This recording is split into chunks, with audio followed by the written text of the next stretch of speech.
Continue from where we had stopped yesterday. It is a continuation.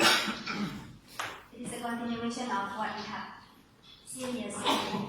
Yesterday we have seen the Catholics, the inactive Catholics, the practicing Catholics, the quasi-practicing Catholics, the unchurched, then the non-believers.